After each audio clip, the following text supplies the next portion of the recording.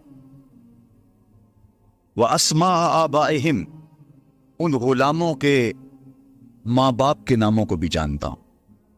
کہانی ختم نہیں ہوئی، وَأَلْوَانَ خُيُولِهِمْ، جن سواریوں پر چڑھ کے جہاد کریں گے میں محمد ان سواریوں کے رنگوں کو بھی جانتا ہوں۔ کون سا غلام، کس کا بیٹا کس رنگ کی سواری پہ بیٹھ کے جہاد کرے گا، حضور فرمایا میں پہچانتا ہوں۔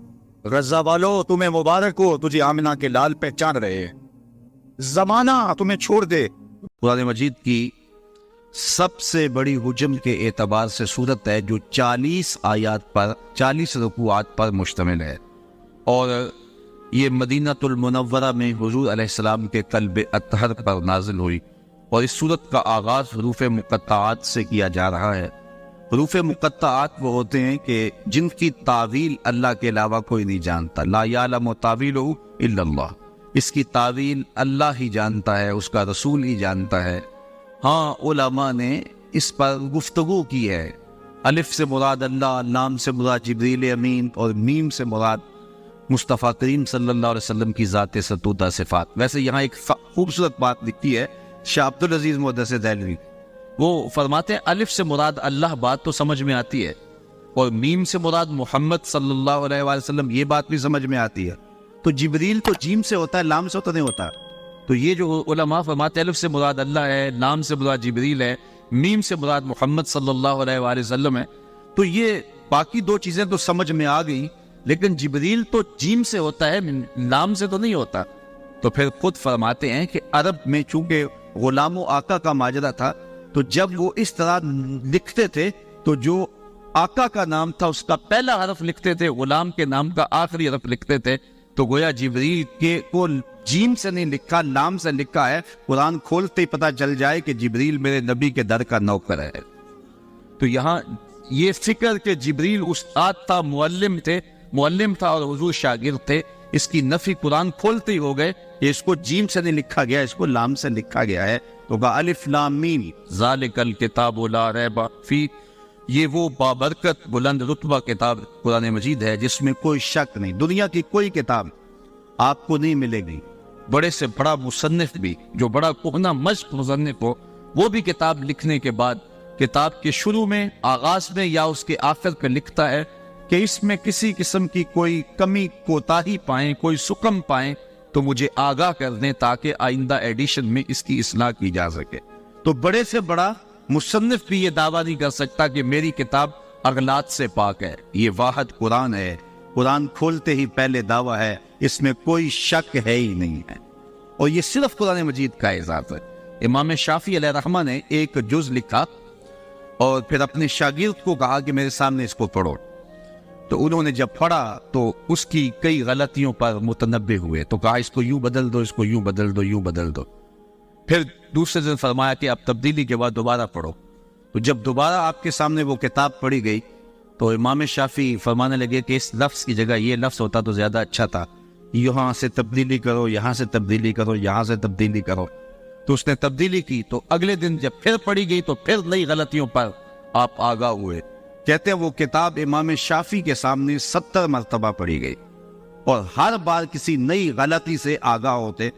پھر جب اتنی مرتبہ پڑھی جا چکی تو امام شافعی اپنے شاگرد سے کہنے لگے داؤ اسے چھوڑ دے، یہ حق شافعی کی کتاب کو نہیں ہے کہ اس میں کوئی شک نہ ہو، اس میں کوئی غلطی نہ ہو اور امکان نہ ہو، یہ حق صرف اللہ کی کتاب قرآن مجید کو ہی آ سکتا ہے کہ یہ کتاب کھولتے ہی یہ دعویٰ موجود ہے کہ اس میں کوئی شک نہیں ہے، لا ریب فیہ۔ تو یہاں لا نفی جنس کے لیے ہے کہ یعنی مطلق کوئی بھی اس کے اندر شک ہے ہی نہیں، نفس کتاب میں کوئی شک نہیں۔ اگر کسی کے ذہن میں شک ہو وہ ایک امر آخر ہے، اور وہ آگے چل کے سورہ بقرہ میں ارشاد فرمایا گیا کہ جو ہم نے اپنے عبد خاص پہ اتارا اس میں اگر تمہیں شک ہے تو اس کی مثل ایک صورت لا کے دکھاؤ۔ تو کسی کے نفس میں شک ہو، کسی کے ذہن میں تردد ہو، وہ ایک امر آخر ہے، نفس کتاب کے اندر لا ریب فی مطلق نفی کر دی گئی، جنسیت جنس کی نفی کر دی گئی کہ شک نام کی چیز ہی اس کتاب میں نہیں۔ اتنی مبرہ، اتنی پاکیزہ اور اتنی خوبصورت کتاب ہے کہ یہاں شک نہیں ہے۔ ہدی للمتقین، اور یہ کتاب ہدایت ہے ڈر والوں کے لیے۔ جو متقی ہے، تقوی کا لفظ جو ہے وہ قرآن مجید میں تقریباً 33 دفعہ موجود ہے، اور یہ لفظ ایسا ہے جس سے ہر دینیات کا طالب علم اچھی طرح سے آشنا ہے۔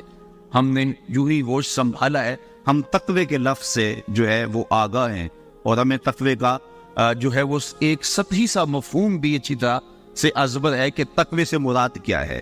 تو اس پر علماء نے بہت کچھ لکھا بھی ہے، اور یہ قرآن مجید کا اہم موضوع بھی ہے، اور تقوی کا حاصل ہونا یہ مومن کی زندگی کا مقصود بھی ہے۔ تو اس تقوی کو سمجھ لینا چاہیے کہ یہ تقوی کیا ہے، اور تقوی کے حاملین ہی متقی کہلاتے ہیں۔ تو متقیوں کے لیے یہ کتاب سراپا ہدایت ہے۔ تو اس پر اہل علم نے بہت کچھ لکھا۔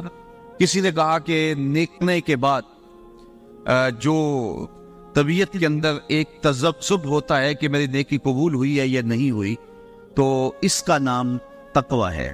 نیکی کرنے کے بعد بھی ڈرتا رہے، اور یہ حضرت شیخ جہانگیر سمنانی علیہ رحمہ کا قول ہے، اور اس کی تائید میں حضرت علی المرتضیٰ رضی اللہ تعالی عنہ سے مروی ایک روایت بھی موجود ہے کہ نیکی کرنے کے بعد بھی انسان ڈرتا رہے کہ پتہ نہیں میری نیکی بھی قبول ہوئی ہے کہ نہیں۔ اور اگر اس پر عمل دیکھنا ہو تو وہ سیدنا فاروق اعظم کا عمل موجود ہے کہ عید کے دن رو رہے تھے، تو کسی نے پوچھا کہ حضرت آج تو خوشیوں بھرا دن ہے، تو کہا مجھے نہیں پتا میرے روزے قبول ہوئے ہیں یا کہ نہیں ہوئے، میں مقبولین میں سے ہوں یا مطرودین میں سے۔ تو یہ ہے نیکی کرنے کے بعد بھی ایک کھٹکا رہے، ڈر رہے کہ پتہ نہیں میری نیکی قبول ہے کہ نہیں، چونکہ جو گناہ ہوتا ہے وہ کنفرم ہے کہ گناہ ہے۔ تو نیکی میں تھوڑا سا فرق نیت کا آ گیا، تو یوں کہ یہ بڑی حساسیت ہے اس معاملے کے اندر۔ وہ کیا اقبال نے کہا تھا، براہیمی نظر لیکن بڑی مشکل سے ملتی ہے، ہوس چھپ چھپ کے سینوں میں بنا لیتی ہے تصویریں۔ تو یہ بڑی باریک سی چالیں ہوتی ہیں، ریا کی بھی، عجب کی بھی، اور بہت ساری چالیں جو عمل کو برباد کر دیتی ہیں۔ اس لیے جو ہے وہ نیکی کرنے کے بعد بھی وہ جو طبیعت کے اندر بے چینی ہوتی ہے کہ پتہ نہیں میری نیکی قبول ہوئی ہے یا کہ نہیں، تو اس کو تقویٰ کہتے ہیں۔ تقوی کے بارے میں یہ بھی کہا گیا کہ گناہ سے قلبی نفرت اور نیکی کی طرف قلبی رغبت کا نام تقویٰ ہے۔ لیکن میرے خیال میں تقوی کے حوالے سے بہت اچھا حضرت کعب بن احبار سے مروی ہے، جب حضرت عمر رضی اللہ تعالیٰ عنہ نے ان سے پوچھا کہ تم پچھلی کتابوں کے عالم بھی ہو اور قرآن بھی پڑھا ہے، تم بتاؤ کہ تقویٰ کیا ہے۔ یہ کعب احبار نے حضور کا زمانہ پایا ہے، لیکن زمانہ رسالت مآب صلی اللہ علیہ وسلم میں اسلام قبول نہیں کیا۔ حضور علیہ السلام کے وصال کے بعد انہوں نے اسلام قبول کیا، تو گویا وہ حضور کی زیارت تو انہوں نے کی ہے لیکن صحابی نہیں بنے، تو اس لیے تابعین میں سے ہیں، لیکن پچھلی کتابوں کے عالم تھے، اور پھر جب اسلام کو پڑھا تو پھر اسلام کے بھی عالم ہوئے۔ تو یہ بڑے اہم شخص تھے اس اعتبار سے، اور صحابہ ان سے کچھ امور کے اندر رجوع کرتے تھے۔ تو حضرت عمر نے ان سے پوچھا کہ تم نے پچھلی کتابوں کو بھی پڑھا ہے اور اسلام کو بھی پڑھا ہے، تو تم بتاؤ کہ تقویٰ کیا ہے۔ تو کعب احبار نے سوال کرنے پر حضرت عمر سے کہا کہ کبھی آپ ایسی وادی سے گزرے ہیں جہاں خاردار جھاڑیاں ہوں؟ تو حضرت عمر نے کہا ہاں کئی مرتبہ گزرا ہوں۔ تو کہا کہ پھر تم نے کیا کیا؟ تو حضرت عمر نے کہا کہ میں نے کپڑے سمیٹ لیے کہ جھاڑیوں سے گزر رہا ہوں، کو کانٹا میرے دامن سے الجھ نہ جائے اور میرا لباس تار تار نہ ہو جائے۔ حضرت کعب احبار کہنے لگے فضا کا تقویٰ بھی یہی ہے کہ دنیا سے یوں گزر جاؤ کہ کوئی کانٹا تمہارے دامن سے الجھ نہ جائے اور تمہیں داغدار نہ کر دے۔ گناہوں سے بچ بچ کے زندگی گزارنے کا نام تقویٰ ہے۔ تمام عمر طوفان سے کھیلتے گزری، نیا کے ڈوبنے کا ڈر بھی رہا۔ تو ساری زندگی یوں ہی گزرتی ہے، اور مومن وہ صوفیہ فرماتے دنیا میں اس طرح رہو جس طرح کشتی پانی میں رہتی ہے، پانی میں رہتی ہے لیکن اپنے اندر پانی نہیں آنے دیتی۔ کشتی پانی میں رہے تو خیر ہے، لیکن پانی کشتی میں آ جائے تو کشتی کو لے ڈوبتا ہے۔ تم دنیا میں رہو، دنیا تمہارے اندر نہ رہے۔ تو اگر بندہ دنیا میں رہے تو خیر ہے، لیکن دنیا بندے کے اندر اتر آئے تو ابو نعیم الاصفہانی کا فتویٰ سنیے، حلیہ میں لکھتے ہیں من نظر الی الدنیا نظر لہ اخرج اللہ تعالی من قلبہ نور الیقین والزہد۔ جو دنیا کو محبت کی نظر سے دیکھتا بھی ہے، اللہ اس کے دل سے زہد اور تقوی کے نور کو کھینچ لیتا ہے، اس کے پلے کچھ رہتا نہیں ہے۔ اس لیے ہمارا مقصود رضا الہی ہے اور اسی کے لیے ہمیں کوشش ہونی چاہیے اور اس کے لیے ہم اپنے تزکیے کی طرف متوجہ ہوں. صبح سے لے کر شام تک جب ہمارا وظیفہ ہی دنیا بن جائے گی تو ہمارا اندر باطن لٹ جائے گا. بے چینی، اضطراب اور بے سکونی پھر وہ کبھی بھی نہیں مٹنے پائے گی. اس کے ہم بڑے مداوے کریں گے، لیکن اصل جب دنیا کی محبت دلوں میں راسخ ہو جاتی ہے تو پھر جو ہے وہ یہ دل بنایا یہ اللہ تعالیٰ نے اپنی یاد کے لیے ہے اور وہ گوارا نہیں کرتا اس کے اندر کسی اور کی محبت ہو.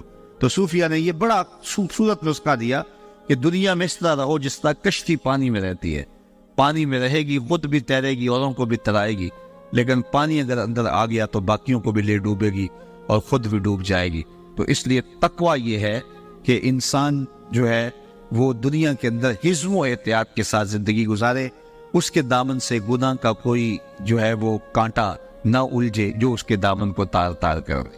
تو جو متقی ہیں اللہ تعالیٰ نے قرآن مجید کو سراپا ہدایت ان کے لیے بنایا ہے. یہاں قرآن مجید جو ہدایت ہے اس کے لیے لفظ مصدر استعمال کیا، ہدن مصدر استعمال کیا گیا. تو مصدر کا استعمال کرنا، اس کے معنی کی کثرت کو بیان کرنا مقصود ہے کہ یعنی سراپا ہدایت ہے، سراسر ہدایت ہے ان کے لیے جو متقی ہیں. اب متقی کون ہیں؟ ان کی کچھ صفات کا یہاں ذکر کر دیا تاکہ لوگوں کے لیے سمجھنا آسان ہو کہ تقوی کا حصول جو کہ مقصود ہے ایک مومن کی زندگی کا، وہ کیسے حاصل کیا جائے تقوی. تو اس کی پہلی شک یہ بیان کی، الذین یؤمنون بالغیب، وہ جو بن دیکھے مانتے ہیں. یعنی متقی وہ ہیں کہ جن کا ایمان بن دیکھے ہے. دیکھ کر کے مان لینا یہ کمال نہیں ہوتا. وہ تو آپ جانتے ہیں کہ جب ڈوب رہا تھا فرعون تو اس نے اس وقت کہا تھا آمنت برب موسیٰ، میں موسیٰ کے رب کو مان گیا، لیکن اس کا یہ ماننا معتبر نہ ہوا. تو ایمان جو ہے وہ بالغیب ہے، بن دیکھے جو چیز مان لی جائے، تصدیق کر لی جائے جس چیز کی، تو اس کو ایمان کہا جاتا ہے. تو یہ پہلا وصف بیان کیا گیا متقیوں کا کہ جو بن دیکھے مانتے، اور ایمان نام ہی بن دیکھے ماننے کا ہے. مجھے پھر وہ بہلول یاد آ گیا. یہ مجذوب تھا اور سڑک کے کنارے بہلول بیٹھ کے اپنے پاؤں پر مٹی کے گھروندے بناتا تھا اور انہیں مسمار کر دیتا تھا. یہ جس طرح بچے کو گلی میں ریت پھینک جائیں تو وہ اپنے پاؤں پہ گھروندے بنا کے ان کے گرا دیتے ہیں، تو یہ بھی اسی شغل میں لگا ہوا تھا. تو بادشاہ گزرا ہارون الرشید، اس نے دیکھا کہ بہلول بیٹھا ہے اور اپنے پاؤں پہ مٹی کے گھروندے بناتا ہے اور بعد میں مسمار کر دیتا ہے. تو بادشاہ نے مسکرا کے پوچھا بہلول کیا کر رہے ہو؟ اس نے کہا جنت کے محل بنا رہا ہوں. تو بادشاہ مسکرا کے گزر گیا. دیوانہ ہے، جنون کی باتیں کر رہا ہے. لیکن سادی بولے سادیا نزدیک کے رائے عاشقاں خلق مجنو نندو مجنو آ کے دست. کہتے ہیں کہ اگر عاشقوں سے رائے پوچھتے ہو تو اصل جو یار کے نام پہ سب کچھ وار دیتا ہے وہی تو عاقل ہوتا ہے. تو خیر بادشاہ نے کہا کہ ٹھیک ہے کوئی جنونی باتیں ہیں.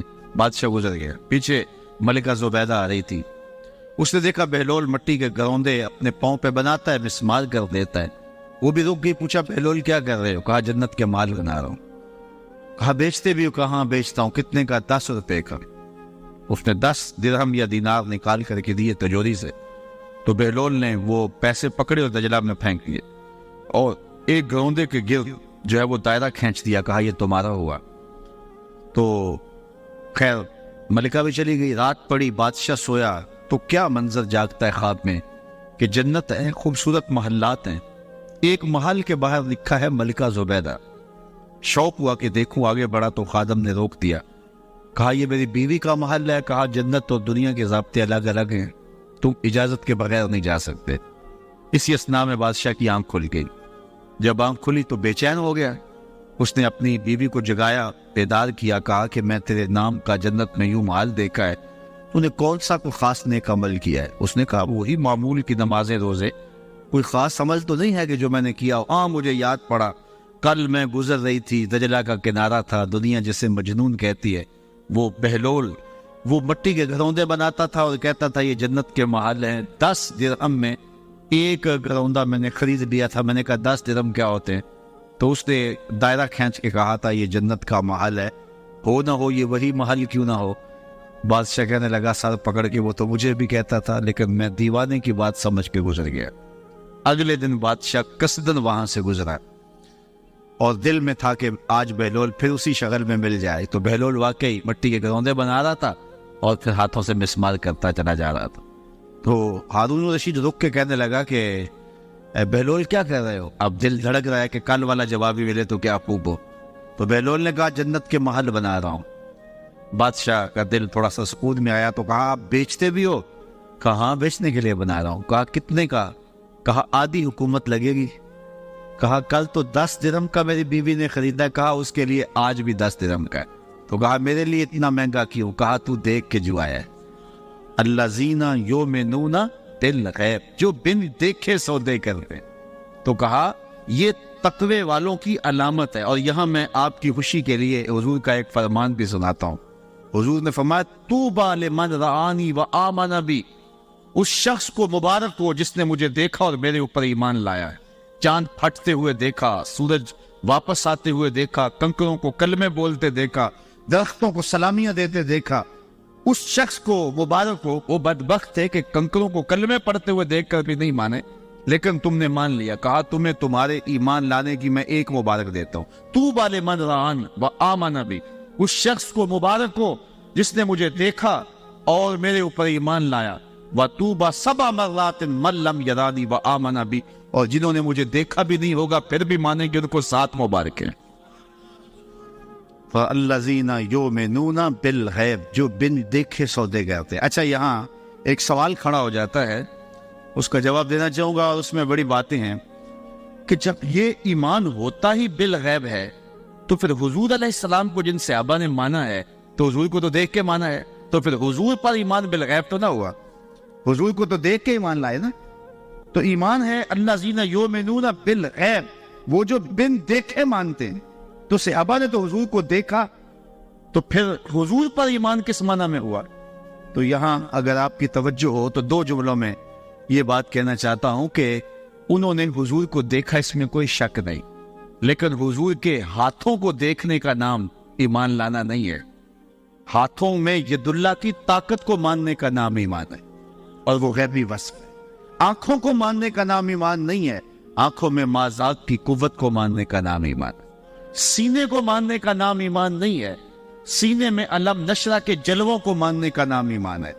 بازو کو ماننے کا نام ایمان نہیں ہے، وہ تو ابو جہل بھی جانتا تھا یہ بازو ہے، لیکن بازو میں ما رمیت کی طاقت کو ماننے کا نام ایمان ہے۔ اسی طرح کانوں کو ماننے کا نام ایمان نہیں ہے، کانوں کی سماعتوں کو ماننے کا نام ہے۔ انی ارا ما لا ترون واسمع ما لا تسمعون، کہا جو میں دیکھتا ہوں تم نہیں دیکھتے، جو میں سنتا ہوں تم نہیں سنتے ہو۔ ان قوتوں کو ماننے کا نام ایمان ہے۔ دوسرے لفظوں میں یوں کہہ لو کہ محمد بن عبداللہ کو ماننے کا نام ایمان نہیں ہے، محمد رسول اللہ کو نام ماننے کا نام، اور یہ اوصاف غیبیاں ہیں۔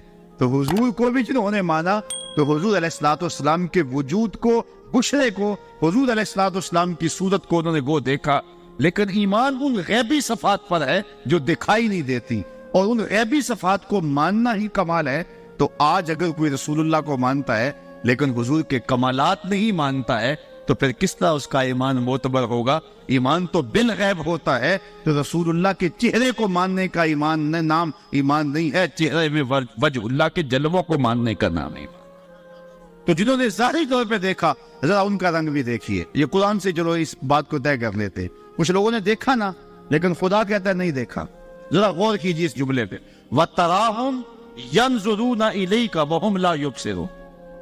کیا مرحلہ محبت ہے، اور کیا اللہ تعالیٰ نے جو ہے وہ کمال کر دی کہ فرمایا کہ وَتَرَاهُمْ يَنْظُرُونَ إِلَيْكَ، محبوب آپ ان کو دیکھ رہے ہیں، آپ ان لوگوں کو دیکھ رہے ہیں۔ وَتَرَاهُمْ، آپ ان کو دیکھ رہے ہیں، کیا؟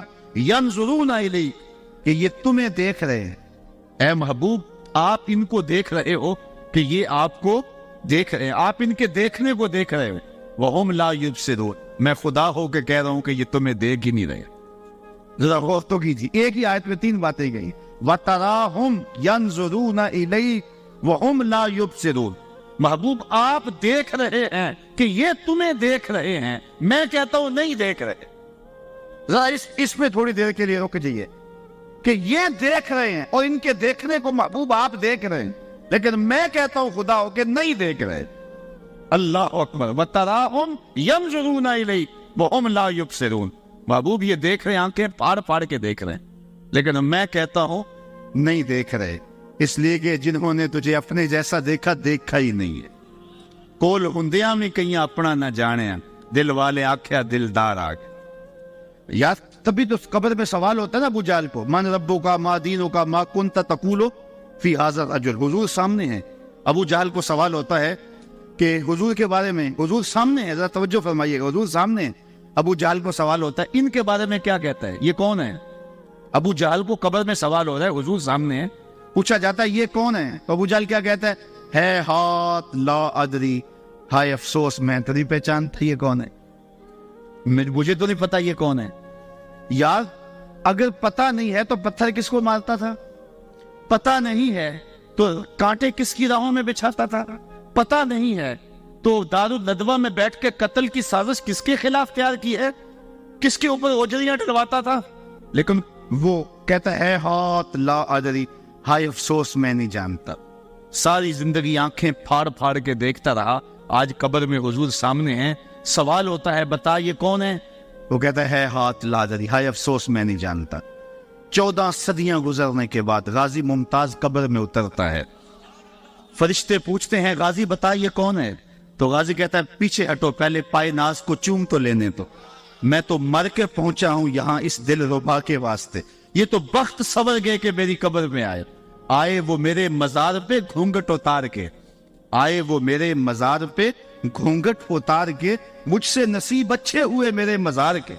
یہ تو بخت سور گئے کہ وہ میری قبر پہ آئے، پیچھے ہٹو، پہلے مجھے پاؤں تو چوم لینے دو. ساری زندگی تو میں ناتے ہی ان کی پڑھتا رہا، میں تو ذکر ہی ان کا کرتا رہا. پھانسی کا پھندا چوم کے میں نے ایسے ہی گلے میں تو نہیں ڈالا تھا، میں نے اس لیے سب کچھ قربان کیا تھا کہ ان کا دیدار نصیب ہو جائے. سوال کھڑا ہو گیا، جس نے ساری زندگی دیکھا وہ کہتا ہائے افسوس میں نہیں پہچانتا یہ کون ہے. اور 14 صدیوں کے بعد غازی علم الدین قبر میں اترتا ہے، عامر چیمہ قبر میں اترتا ہے. سوال ہوتا ہے کہ یہ کون ہے؟ تو کہتے ہیں پیچھے ہٹو، پہلے پائے ناز چوم لینے دو. جس نے دیکھا وہ پہچانتا نہیں، جس نے نہیں دیکھا وہ پہچان رہا ہے. تو اس کا سبب کیا؟ تو صاحب و سبب یہ ہے، اقبال کہتا ہے در دل مسلم مقام مصطفیٰ، آبروئے ماز نام مصطفیٰ. مومن کے دل میں ڈیرے حضور کے ہوتے، اور اس کی آنکھوں نے دیکھا تھا، اس کے دل نے نہیں دیکھا تھا. ابو جہل کی آنکھوں نے دیکھا تھا اور رب نے نفی کر دی. وَتَرَاهُمْ يَنْظُرُونَ إِلَيْهِ. محبوب یہ آنکھیں پھاڑ پھاڑ کے دیکھ رہے ہیں اور آپ ان کے دیکھنے کو دیکھ رہے ہو. وَهُمْ لَا يُبْصِرُونَ. میں خدا ہو کے کہہ رہا ہوں یہ نہیں دیکھ رہے، اس لیے کہ انہوں نے دیکھا ہی نہیں. تو حضور کے بازوؤں کو ماننے کا نام ایمان نہیں، بازو میں مارمیت کی طاقت کو ماننے کا نام ایمان ہے. تو وہ غیبی صفات کو ماننے کا نام ایمان ہے. تو یہ اگرچہ 14 صدیوں کے فاصلے پہ تھے، انہوں نے وہ بازو نہیں دیکھے، بازو کی قوت کو تو مانا ہے نا، تبھی تو کھڑے ہو کے پڑھتے تھے جس کو بارے دو عالم کی پرواہ نہیں، ایسے بازو کی قوت پہ لاکھوں سلام. تو انہوں نے بازو نہیں دیکھے لیکن اس قوت کو مانا ہے. انہوں نے آنکھیں نہیں دیکھی لیکن آنکھوں کے قوال کو مانا ہے. انہوں نے سینہ نہیں دیکھا لیکن علم نشرہ کے جمال کو مانا ہے. انہوں نے ہونٹ نہیں دیکھے لیکن پتلی پتلی گلے قدس کی پتیاں، ان لبوں کی نزاکت پہ لاکھوں سلام کے ترانے تو پڑے ہیں. اس لیے ایمان جو ہے وہ بالغیب ماننے کو کہتے ہیں. تو ارشاد فرمایا متقین کی پہلی صفت یہ ہے الذین یؤمنون بالغیب، جو بن دیکھے مانتے. تو یہ کمال ہے، بن دیکھے ماننا، انڈٹھا سودا کرنا، اور وہ جو بھی کرے گا وہ بامراد ہوگا. کیونکہ اگر آنکھوں سے انہوں نے دیکھا تو ان آنکھوں میں تو مٹی پڑ گئی قبر کی. اس وقت تو دل کی آنکھیں کھلی، تو دل کی آنکھوں نے دیکھا ہی نہیں تھا. تو دل کی آنکھوں نے دیکھا نہیں تھا تو اب وہ پہچان نہیں سکے. اور جو ہے وہ جن کی دل کی آنکھوں نے دیکھا تھا، ان آنکھوں نے گو نہیں دیکھا تھا، دل کی آنکھیں کھلی تو سامنے جلوے رسول کے نظر آئے. اس لیے ایمان جو ہے وہ بالغیب ایمان لانے کا نام ہے. آگے ارشاد فرمایا وَيُقِيمُونَ الصَّلَاةَ، اور وہ نماز قائم رکھیں. نماز یہ دوسری صفت ہے اہل تقوی کی، کہ ایک تو وہ بالغیب مانتے ہیں، ایمان بالغیب رکھتے ہیں، بن دیکھے سودے کرتے ہیں، اور دوسری بات کہ وہ اقامت صلاۃ کا فریضہ سر انجام دیتے ہیں، 5 گانا نماز، یہ ان کا معمول زندگی، یہ متقیوں کی صفت ہے۔ پہلی صفت کا تعلق اعتقادات سے ہے، اب دوسری صفت کا تعلق جو ہے وہ عبادات سے ہے، اور عبادت بدنیہ سے ہے، کہ وہ 5 گانا نماز شعار زندگی رکھتے ہیں، اقامت صلاۃ کا مفہوم اچھی طرح سمجھتے ہیں، اور ان کی پیشانیاں رب کے حضور جھکتی ہیں۔ کتنے خوش نصیب لوگ ہوتے ہیں جنہیں رب کے حضور سجدہ میسر ہو۔